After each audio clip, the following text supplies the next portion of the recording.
नमस्कार दोस्तों, स्वागत है रामेश्वरम क्लासेज के यूट्यूब चैनल पर आप सबका। मैं हूं engineer Surendra Kumar, physics faculty. आप सबका इस चैनल पर अभिनंदन और हार्दिक स्वागत करता हूं। उम्मीद है आप सब घर पर ठीक होंगे। और आज हम चर्चा करेंगे नेवी, एयरफोर्स, एनडीए और डिफेंस की कोई सी भी प्रिपरेशन जो बच्चे कर रहे हैं उनके लिए फ़िज़िक्स का सिलेबस यहाँ करवाया जाएगा। और जिसमें आज हम चैप्टर स्टार्ट करेंगे वेव थ्योरी, जो कि एक सबसे अच्छा चैप्टर है 11th क्लास का और सबसे ज़्यादा वेटेज रखता है। कहने का मतलब, वेटेज का मतलब यहाँ पे ये है कि नेवी एयरफोर्स में सबसे ज़्यादा क्वेश्चन जो है इस चैप्टर से पूछे जाते हैं, जिसको अपन शानदार तरीके से यहाँ पर पढ़ेंगे।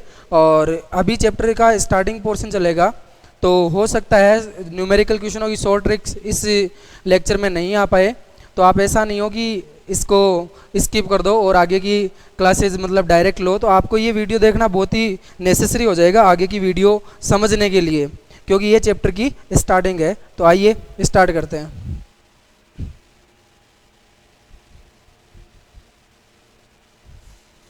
वेव थ्योरी चैप्टर को स्टार्ट करने से पहले सबसे पहले अपन ये पढ़ते हैं कि वेव क्या होती है। तो वेव को बहुत ही सिंपल तरीके से समझाता हूँ। 2-3 तरीकों से अपन इसको समझ सकते हैं। नंबर 1, वेव को हिंदी में अपन कहते हैं तरंग। तरंग ऊर्जा संचरण की विधि है। तो बहुत ही सिंपल वे में समझ में आ रहा है कि तरंग एक ऊर्जा संचरण की विधि है। कहने का मतलब, तरंग क्या करती है, ऊर्जा को एक स्थान से दूसरे स्थान तक मूव करती है, यानी संचरित करती है। इस केवल एक सिंगल लाइन से तरंग की डेफिनेशन पूरी नहीं हो रही है। अभी इसमें 2-3 लाइन अपन और समझेंगे, फिर तीनों लाइनों को मिक्स करके एक डेफिनेशन बनाएंगे, जिससे तरंग की डेफिनेशन बनेगी। उम्मीद है कि ये पहली लाइन आपको समझ में आ गई होगी कि तरंग क्या है, ऊर्जा संचरण की विधि है। कहने का मतलब ऊर्जा संचरित होती है तरंग में। नंबर 2 में मैं आपको एक एग्जाम्पल ले लेता हूँ। मान लीजिए ये जल की सतह है, यहाँ पे क्या है, जल है, पानी H2O।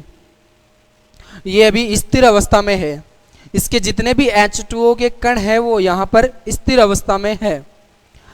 मैं यहाँ से एक पत्थर, स्टोन को फेंकता हूँ यहाँ, तो पत्थर के पास अभी कौन सी ऊर्जा है, आप सभी को पता है, पत्थर के पास है काइनेटिक एनर्जी। ये पत्थर आके यहाँ पे इन H2O के कणों से टक्कर करेगा।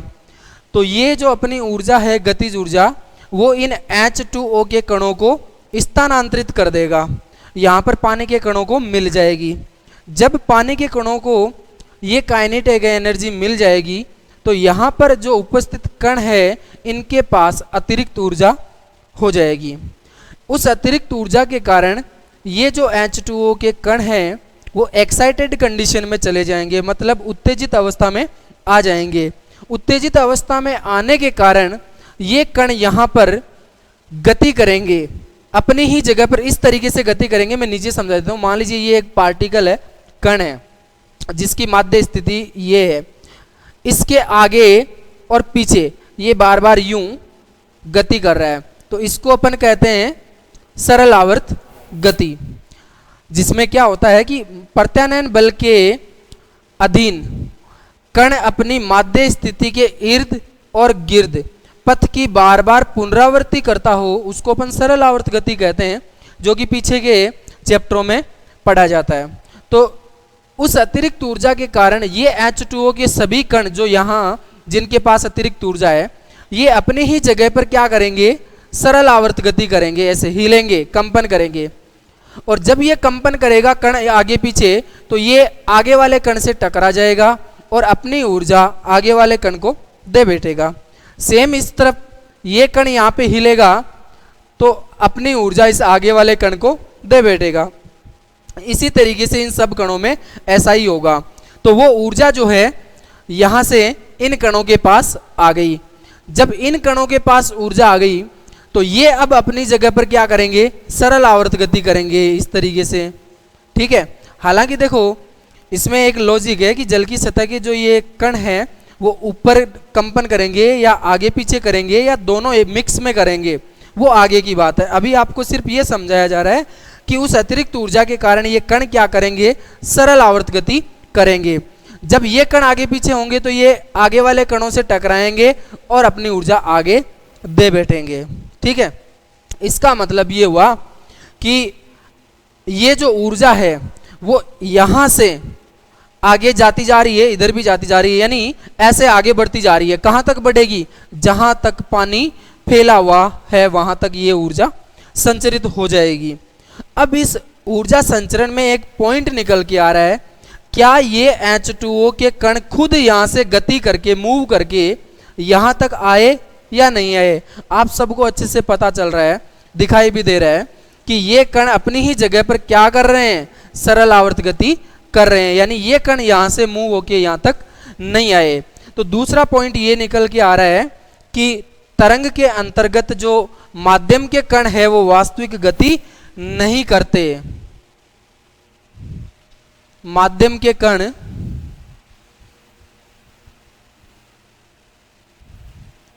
वास्तविक गति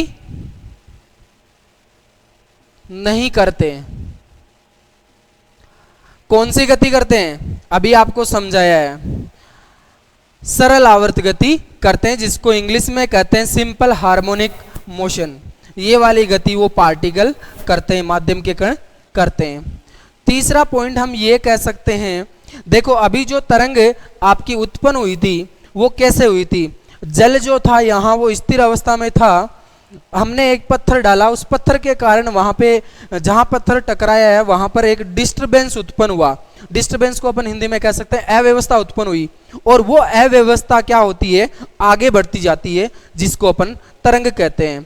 किस तरीके से आगे बढ़ती है, जैसे मान लीजिए ये जल की सतह है, यहाँ पर हमने एक पत्थर डाला, उस पत्थर के कारण यहाँ पर एक विक्षोभ उत्पन्न हुआ और वही विक्षोभ आगे ऐसे बढ़ता जाता है, बढ़ता जाता है। पानी की सतह पर देखा होगा आपने कुछ ऐसा यूं चलता हुआ, उसमें पानी नहीं चलता है, जो अभी आपको सेकंड पॉइंट में समझाया है।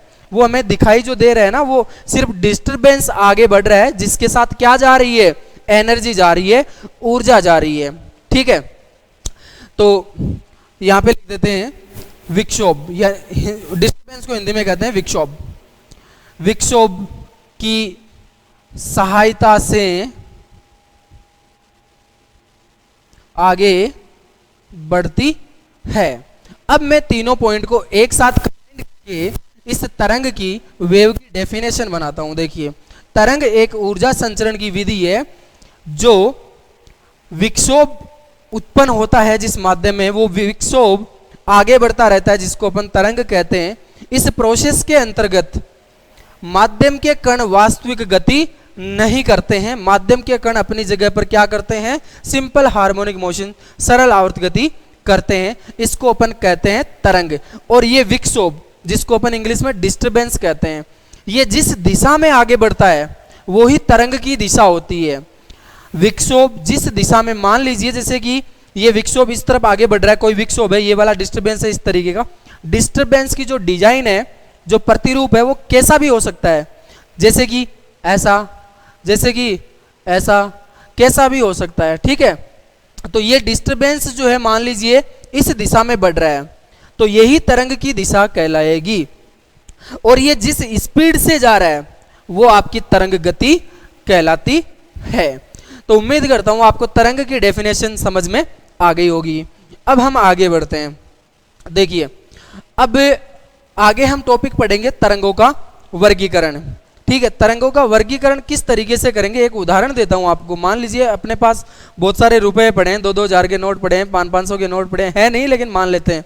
वैसे ही फिजिक्स में बहुत सारे मानते हैं अपन, माना ठीक है, तो ये भी मान लेते हैं कि बहुत सारे पैसे पड़े हैं, 2-2 हज़ार के नोट पड़े हैं, 500-500 के नोट पड़े हैं, कुछ सिक्के पड़े हैं। तो हमें उन रुपयों का वर्गीकरण करना है। तो क्या करेंगे, 2-2 हज़ार के नोटों की गड्डी अलग बनाएंगे, 500-500 की अलग बनाएंगे, सिक्कों को अलग करेंगे। इसको अपन क्या कहेंगे, फिर इसको अपन ये कहेंगे हमने रुपयों का क्या कर दिया, वर्गीकरण कर दिया। सेम उसी तरीके से तरंग क्या होती है ये अपन ने पढ़ लिया। अब हम तरंगों का वर्गीकरण पढ़ेंगे, और तरंगों के वर्गीकरण में जो मैं एक चार्ट बनाऊंगा, वो चार्ट आपको याद रखना है। उसमें से थ्योरेटिकल क्वेश्चन एग्जाम में बहुत सारे पूछे जाते हैं। क्वेश्चनों की भी हम चर्चा करेंगे जो एग्जाम में बार बार रिपीट हो रहे हैं, लेकिन उन क्वेश्चनों की चर्चा तब करेंगे जब पहले थोड़ा सा उसको उस टॉपिक को पढ़ लें अपन, ठीक है। अभी तरंग की जो डेफिनेशन है उसमें मेन 3 बातें ये है जो आपको ध्यान में रखनी है। अब हम पढ़ते हैं तरंगों का वर्गीकरण।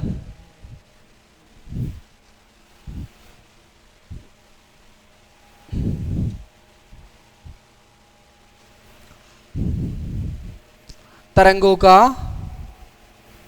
वर्गीकरण।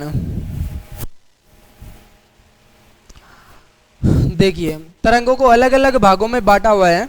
मैं एक बार फ्लो चार्ट बना देता हूं, आप मेरे साथ नोट कर सकते हो या वीडियो को पॉज करके इसका स्क्रीनशॉट ले लेना, ठीक है। माध्यम के आधार पर 2 भागों में बांटा हुआ है।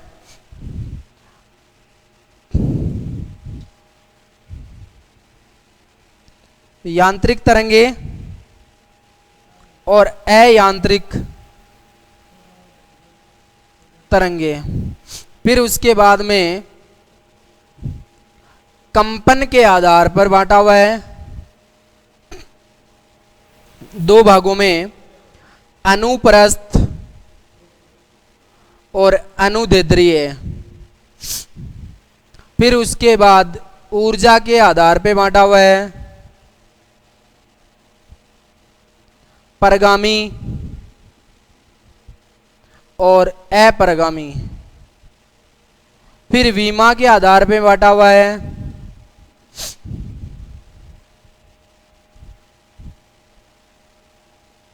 एक विमीय, द्विविमीय और त्रिविमीय। चलिए अब सबसे पहले बात करते हैं यांत्रिक तरंग और अयांत्रिक तरंग किसको कहते हैं। तो देखिए इन दोनों का आंसर जो है वो किसके आधार पे देना है, ऊपर लिखा हुआ है माध्यम के आधार पे, मीडियम के आधार पे देना है। यानी किसी एक में माध्यम की जरूरत पड़ेगी, किसी एक में नहीं पड़ेगी। तो सबसे पहले अपन पढ़ते हैं यांत्रिक तरंग किसको कहते हैं। यांत्रिक तरंग उन तरंगों को कहा जाता है जिनको एक स्थान से दूसरे स्थान तक जाने के लिए किसी ना किसी माध्यम की आवश्यकता पड़ती हो, उसको अपन यांत्रिक तरंगे कहते हैं। इनको अपन एक दूसरे नाम से भी पुकार सकते हैं, प्रत्यास्थ तरंगे, ठीक है। तो यांत्रिक तरंगों की डेफिनेशन क्या हुई, ऐसी तरंगे जिनको एक पॉइंट से यानी एक स्थान से दूसरे पॉइंट तक, दूसरे स्थान तक जाने के लिए किसी माध्यम की जरूरत पड़े, उनको यांत्रिक तरंगे कहा जाता है। अभी जो मेरे मुंह से साउंड वेव उत्पन्न हो रही है, ध्वनि तरंगे निकल रही है, उनको यहां से आगे बढ़ने के लिए किसी ना किसी माध्यम की आवश्यकता पड़ रही है। और यहाँ पर कौन सा माध्यम उसको आगे बढ़ा रहा है, यहाँ इस रूम में जो गैस उपस्थित है वो इस ध्वनि तरंग को आगे बढ़ा रही है, ठीक है। तो ध्वनि तरंगों को एक स्थान से दूसरे स्थान तक जाने के लिए माध्यम की जरूरत पड़ती है। तो यांत्रिक तरंगों का उदाहरण जो है ध्वनि तरंग हो गया। अब एक बात का ध्यान देना बेटा, मैं अभी आपको ये जब चार्ट पढ़ा रहा हूं तब नॉर्मल ये आपको एग्जाम्पल एक एक बता रहा हूं। एग्जाम में जो एग्जाम्पल पूछे जाते हैं कि ये वाला किसका एग्जाम्पल है, ये वाला किसका एग्जाम्पल है, वो थोड़े से टफ पूछे जाते हैं, जो इस चार्ट को पढ़ने के बाद हम चर्चा करेंगे। इसके बाद में अयांत्रिक तरंगे कौन सी होती है। अब देखिए यांत्रिक तरंगों की डेफिनेशन में ये आया था कि इनको क्या होता है, माध्यम की जरूरत पड़ती है एक स्थान से दूसरे स्थान तक जाने के लिए। अयांत्रिक तरंगों में क्या होगा, इसका उल्टा हो जाएगा, ठीक है, क्योंकि यहां शब्द में भी देख लीजिए यांत्रिक का उल्टा तो है अयांत्रिक, ठीक है। तो ऐसी तरंगे जिनको एक स्थान से दूसरे स्थान तक जाने के लिए माध्यम की जरूरत नहीं पड़े, वो कहलाती है अयांत्रिक तरंगे। अब इसका उदाहरण क्या होगा, इसका उदाहरण वैसे तो आपको जैसे अलग अलग बुक्स में यूं मिलेगा कि इसका उदाहरण क्या है, प्रकाश तरंग, ठीक है। लेकिन मैं प्रकाश तरंग की बजाय उदाहरण आपको ये लिखवा देता हूं EMW, इलेक्ट्रोमैग्नेटिक वेव्स, जिसको हिंदी में कहते हैं विद्युत चुंबकीय तरंगे। अब विद्युत चुंबकीय तरंगों में कौन कौन सी तरंगे शामिल होती है, इस बात पर जोर देना, क्योंकि यहां से क्वेश्चन पूछा जाता है। देखो एक क्वेश्चन मैं आपको अभी पूछ लेता हूं, सैटेलाइट से उत्पन्न होने वाली तरंगे कौन सी होती है। अब हमें ये तो पता है यांत्रिक तरंग कौन सी होती है, अयांत्रिक कौन सी होती है, उसके बावजूद हम इस क्वेश्चन का आंसर नहीं दे पाएंगे। क्यों, क्योंकि हमें ये नहीं पता है सैटेलाइट से उत्पन्न होने वाली तरंग कौन सी है? तो देखिए 12th के लास्ट चैप्टर में आपने पढ़ा होगा मैक्सवेल का विद्युत चुंबकीय स्पेक्ट्रम, जिसमें क्या था, मैक्सवेल नामक वैज्ञानिक ने तरंगों की तरंगदैर्ध्य और आवृत्ति के आधार पर अलग अलग भागों में बांटा था, ठीक है। और उन अलग अलग भागों के नाम उसने रख दिए थे कि जैसे इसको गामा किरण बोलेंगे, इसको एक्स किरण बोलेंगे, इसको प्रकाश तरंगे बोलेंगे, इसको रेडियो तरंगे बोलेंगे, इसको सूक्ष्म तरंगे बोलेंगे, ऐसे कुछ। मैं क्रम वाइज नहीं बोल रहा हूं, मैं नाम बोल रहा हूं, ठीक है। तो उसमें अलग अलग नाम बोल दिए थे, अलग अलग नाम रख दिए थे। तो उस मैक्सवेल के विद्युत चुंबकीय स्पेक्ट्रम में जितने भी नाम आ रहे हैं तरंगों के, वो सारे के सारे विद्युत चुंबकीय तरंगे होती है। और उनके अंतर्गत प्रकाश तरंग भी आती है। तो प्रकाश तरंग भी क्या हो गई, अयांत्रिक तरंगे हो गई। और सैटेलाइट से जो तरंगे निकलती है वो माइक्रोवेव्स होती है, सूक्ष्म तरंगे, उसका नाम भी उसमें आता है मैक्सवेल के विद्युत चुंबकीय स्पेक्ट्रम में। तो वो भी क्या हो गई, विद्युत चुंबकीय तरंगे हो गई। अक्स किरणें और गामा किरणें वो भी क्या होगी, ये होगी विद्युत चुंबकीय तरंगे। बीटा किरणें, बीटा किरणों का नाम नहीं आता ना उसमें, तो बीटा किरणें विद्युत चुंबकीय तरंगे नहीं होगी। तो समझ लिया अपन ने यांत्रिक तरंग और अयांत्रिक तरंग कौन सी होती है। अब आगे बढ़ते हैं। देखो इस चार्ट में सबसे इंपॉर्टेंट ये वाला पॉइंट, ये वाला, और उसके बाद ये कोई खास नहीं है विमा के आधार पे। एग्जाम में सबसे ज्यादा क्वेश्चन जो है इन दो टॉपिकों में से पूछे जाते हैं, माध्यम के आधार और कंपन के आधार पे, ठीक है। अब हम बात करते हैं कंपन के आधार पे। एक तो है आपका अनुप्रस्थ, एक है आपका अनुदैर्ध्य, ठीक है। अनुप्रस्थ ट्रांसवर्स तरंगे किसको कहते हैं, और ये लॉन्गिट्यूडिनल वेव्स किसको कहते हैं, ठीक है। तो एक एग्जांपल लेते हैं अपन। देखिए सबसे पहले अनुप्रस्थ, मान लीजिए ये दीवार है, ठीक है, और यहां पर एक रस्सी बंधी हुई है जो तनी हुई अवस्था में है। ये इसकी साम्य स्थिति है। क्या है, साम्य स्थिति है। साम्य स्थिति बोल सकते हैं, माध्य स्थिति बोल सकते हैं, स्थिर अवस्था बोल सकते हैं, तीनों का मीनिंग एक ही है, यानी बैलेंस्ड पोजीशन में है। अब हम क्या करते हैं, मैं यहां पर इस रस्सी में थोड़ा सा डिस्टरबेंस क्रिएट कर रहा हूं, यानी इसमें इसको थोड़ा सा हिला रहा हूं, पंच कर रहा हूं इसको। तो जब मैं इसको हिलाऊंगा तो ये रस्सी कुछ इस तरीके से हिलेगी। भाई इस तरीके से तो हिलती है, आप खुद हिला के देख लेना, किसी भी रस्सी को ऐसे हिला के देखना, वो ऐसे ही हिलेगी, ऐसे, ठीक है। तो ये रस्सी इस तरीके से हिल गई आपकी। अब देखिए ये जो इस तरीके से हो रही है, इसी को अपन क्या बोलेंगे, डिस्टरबेंस। और अभी मैंने वेव की डेफिनेशन में बताया था कि डिस्टरबेंस यानी विक्षोभ जिस दिशा में गति करता है वही तरंग की क्या होती है, दिशा होती है। तो अभी यहाँ पे ये जो डिस्टरबेंस है वो इस दिशा में आगे बढ़ रहा है, तो यही मेरी क्या हो गई, तरंग संचरण की दिशा हो गई। तरंग संचरण की दिशा, ठीक है। अब देखिए यहां जो रस्सी के कण थे, जो माध्यम के पार्टिकल्स हैं, वो क्या हुए, यहां से ऊपर की ओर मूव हुए यहां तक, तभी तो ये रस्सी ऐसे यहां पे ऐसे आई, यहां तक मूव हुए। और यहां वाले पार्टिकल जो है वो नीचे आ गए इस तरीके से, और यहां वाले फिर ऊपर। तो हो क्या रहा है, देखिए तरंग इस डायरेक्शन में जा रही है, और जो माध्यम के पार्टिकल्स है कण, वो ऊपर और नीचे, ऊपर देखो इस तरीके से मैं हाथ चला रहा हूं, ये तरंग आगे बढ़ रही है, और ये माध्यम के पार्टिकल ऐसे ऐसे ऊपर नीचे, ऐसे ऊपर नीचे क्या कर रहे हैं, कंपन कर रहे हैं, ठीक है। लाइक ये देखो इस तरीके से, जैसे कि ये तरंग आगे बढ़ रही है और यहां पर ये माध्यम के कण से परपेंडिकुलर क्या कर रहे हैं, कंपन कर रहे हैं। तो ऐसी तरंगे जो तरंग संचरण की दिशा के लंबवत माध्यम के कण कंपन करें, उसको अपन कहते हैं ट्रांसवर्स वेव, यानी अनुप्रस्थ तरंगे। अब अनुप्रस्थ तरंगों का एग्जाम्पल क्या हो जाएगा, तो एग्जाम्पल देखिए भाई, सर बोर्ड में आ रहा है क्या, ये बोर्ड आ रहा है क्या नीचे तक। अब इसका एग्जाम्पल देखिए क्या हो जाएगा, प्रकाश तरंगे।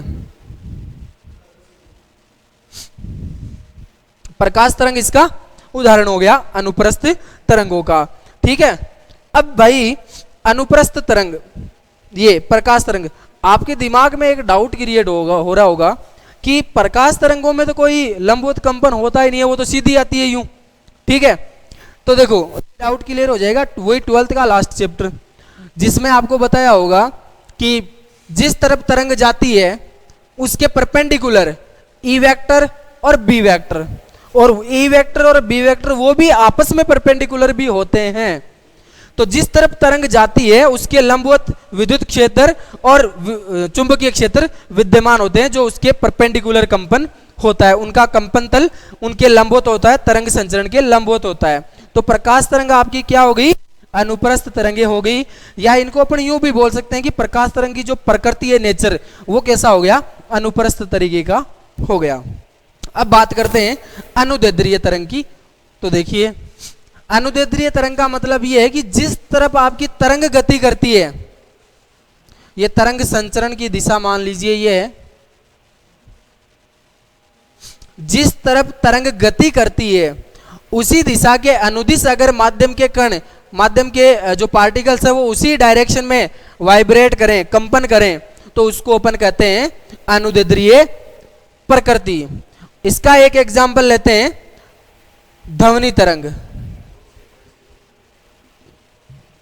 ध्वनि तरंग देखिए, ध्वनि तरंग में क्या होता है, जैसे कि मान लीजिए मैं यहां से ध्वनि तरंग उत्पन्न कर रहा हूं, तो ध्वनि तरंग की जो डायरेक्शन है वो ये होगी। अब इस डायरेक्शन में जो ध्वनि तरंग जा रही है, इसी डायरेक्शन में माध्यम के कण यहाँ पे क्या कर रहे हैं, कंपन कर रहे हैं, इस तरीके से आगे पीछे आगे पीछे आगे पीछे। तो जिस दिशा में ध्वनि जा रही है, ध्वनि तरंग जा रही है, उसी दिशा में माध्यम के कण कंपन कर रहे हैं। इसका मतलब ध्वनि तरंग की जो प्रकृति है वो क्या हो गई, अनुदैर्ध्य हो गई। अब हम बात करें कि ये जो अनुदैर्ध्य तरंगे होती है ये कौन से माध्यम में गति करती है, ठोस में करती है, द्रव्य में करती है, या गैस में करती है। तो आपको बता देता हूं कि अनुदैर्ध्य प्रकृति की तरंगे जो है वो ठोस, द्रव्य और गैस तीनों माध्यम में गति करती है। यहां पे चलते हैं अनुप्रस्थ में, ये पॉइंट अपन ने नहीं पढ़ा था ना। अनुप्रस्थ तरंग जो है वो ठोस में गति करती है, और आपको कई सारी बुक्स में यही मिलेगा कि अनुप्रस्थ तरंगे ठोस में गति करती है, बाकी किसी में गति नहीं करती है। जबकि मैं बता दूं कि अनुप्रस्थ तरंगे ठोस और द्रव्य दोनों में गति करती है, ठीक है। लेकिन अब द्रव्य में गति क्यों करती है, इसका कारण बता देता हूं। इसका कारण है सरफेस टेंशन, पृष्ठ तनाव। क्योंकि द्रव्य जैसे मान लीजिए जल, तो जल की सतह जो होगी वो पृष्ठ तनाव के कारण अपनी सतह को कम से कम करने की कोशिश करेगी, ठीक है। तो द्रव्य और ठोस दोनों में अनुप्रस्थ तरंगे पाई जाती है, और अनुदैर्ध्य जो है वो तीनों में पाई जा सकती है। इनसे संबंधित जो क्वेश्चन है एग्जाम में आने वाले, वो अभी थोड़ी देर बाद हम चर्चा करेंगे। अब देखिए ऊर्जा के आधार पे, ऊर्जा के आधार पे दो भागों में बांटा गया है, प्रोग्रेसिव प्रगामी तरंगे और अप्रगामी तरंगे, ठीक है। तो प्रगामी तरंग कौन सी तरंग होती है, प्रगामी, गामी का मतलब लगातार आगे बढ़ते रहना। देखो प्रगामी तरंगे वो तरंगे होती है जो माध्यम में एक नियत वेग से लगातार आगे बढ़ती रहे, वो कहलाती है प्रगामी तरंगे। अब देखिए हमें प्रगामी और अप्रगामी तरंगों का जो वर्गीकरण हुआ था वो ऊर्जा के आधार पे हुआ था।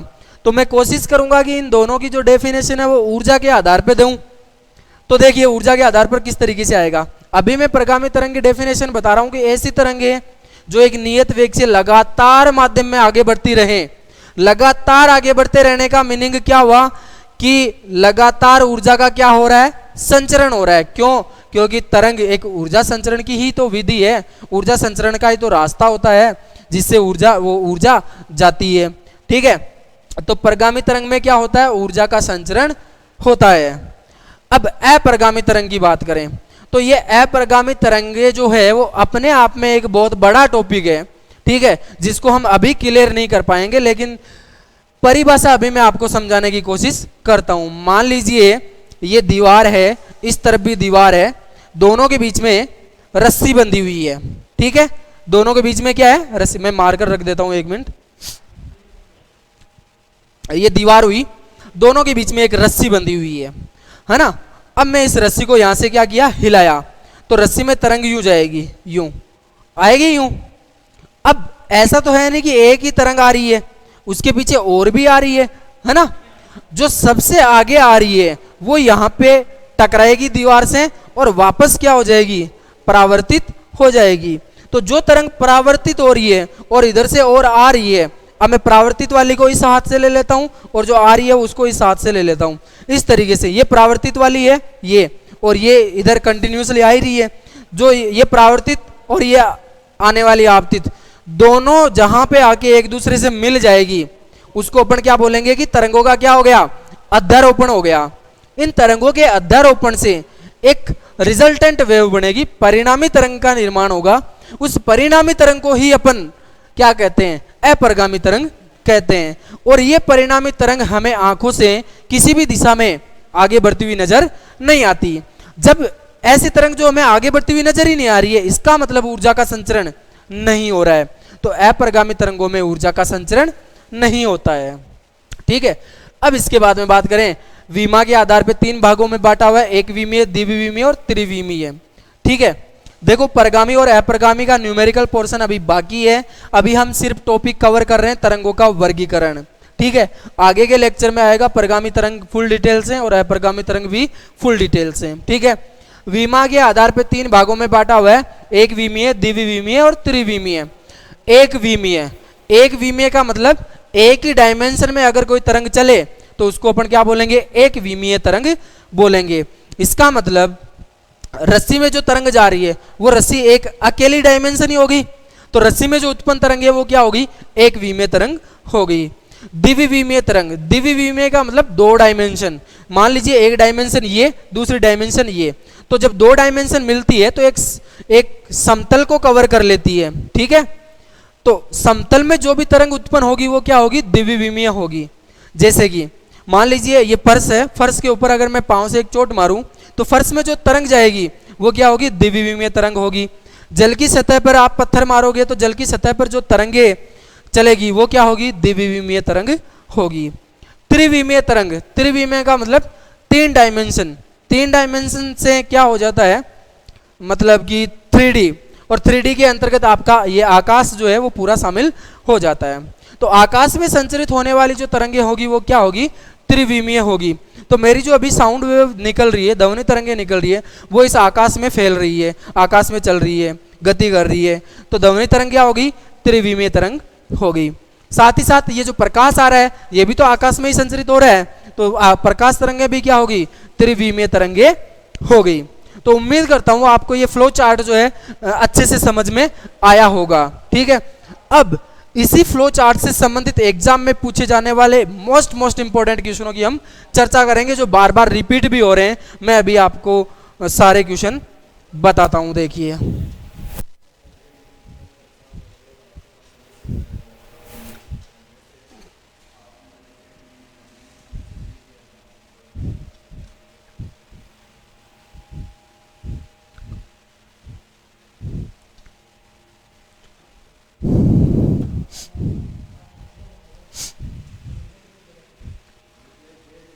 मोस्ट इंपॉर्टेंट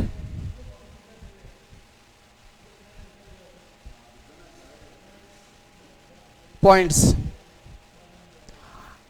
या यूं भी कह सकते हैं स्पेशल पॉइंट्स। नंबर 1, भूकंप, अर्थक्वेक। भूकंप कौन सी तरंग होती है? देखिए, भूकंप की जो तरंगे वो किसी ना किसी पिंड में संचरित होती है, तो वो पिंड ही उसके लिए माध्यम का काम कर रहा है, जिसको वो उसको आगे बढ़ा रहा है। ठीक है, और अभी आपको मैंने फ्लो चार्ट में समझाया था कि ऐसी तरंगे जिनको एक स्थान से दूसरे स्थान तक जाने के लिए किसी ना किसी माध्यम की जरूरत पड़े, वो कौन सी तरंगे होती है, यांत्रिक तरंगे होती है, मैकेनिकल वेव्स होती है। तो भूकंप तरंग कौन सी तरंग हो गई, भूकंप तरंगे, भूकंप कौन सी तरंग होती है, भूकंप तरंगे कौन सी तरंगे होती है, कौन सी हो गई, यांत्रिक तरंगे हो गई।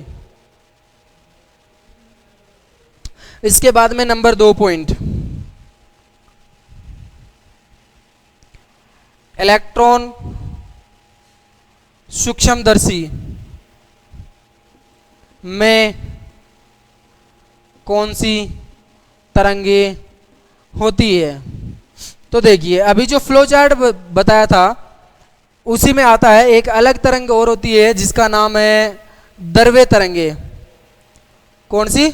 मैटर वेव्स, द्रव्य तरंगे। अब ये द्रव्य तरंगे कौन सी होती है? ऐसी तरंगे जो सूक्ष्मतम कण लाइक इलेक्ट्रॉन, प्रोटॉन, न्यूट्रॉन इनसे संबंधित हो, उन तरंगों को अपन कहते हैं मैटर वेव्स, द्रव्य तरंगे। तो अभी मेरा जो पॉइंट है वो है इलेक्ट्रॉन सूक्ष्मदर्शी में कौन सी तरंगे उत्पन्न होती है। तो ये जो सूक्ष्मदर्शी है वो कौन सा है? इलेक्ट्रॉन। तो यहां से मुझे पता चल गया कि कौन सी तरंगे होगी उसमें? द्रव्य तरंगे होगी, मैटर वेव होगी, द्रव्य तरंगे। ठीक है, तीसरा पॉइंट देखिए, और तीसरे पॉइंट पर आप जितने चाहो उतने स्टार लगा लेना, 5 स्टार।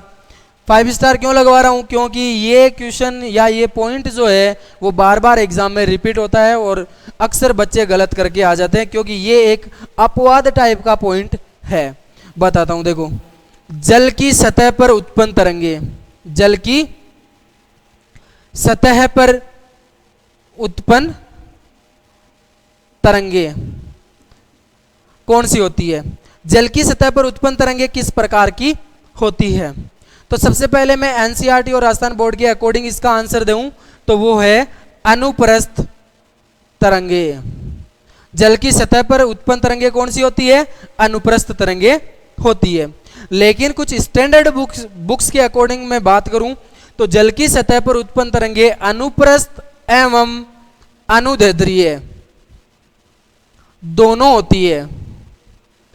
अब आप कंफ्यूज हो रहे होंगे कि आंसर कौन सा करें, तो अभी बने रहिए वीडियो में, आपको बताऊंगा कि कौन सा आंसर टिक करना है, कब ये करना है, कब अनुप्रस्थ करना है, अभी आपको बताता हूं थोड़ी देर में।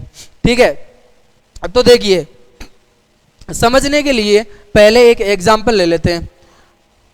मान लीजिए जल की सतह पे एक तैरने वाली वस्तु ढक्कन डाल दिया मैंने, ठीक है, और उस ढक्कन के पास में एक पत्थर फेंका, ठीक है, तो पत्थर फेंकने से वहां डिस्टरबेंस क्रिएट होगा। अब वो ढक्कन हिलेगा, और वो ढक्कन किस तरीके से हिलेगा? जिस तरीके से उसके नीचे पानी के कण कंपन कर रहे हैं उसी तरीके से ढक्कन हिलेगा, है ना। तो वो ढक्कन कैसे हिलेगा?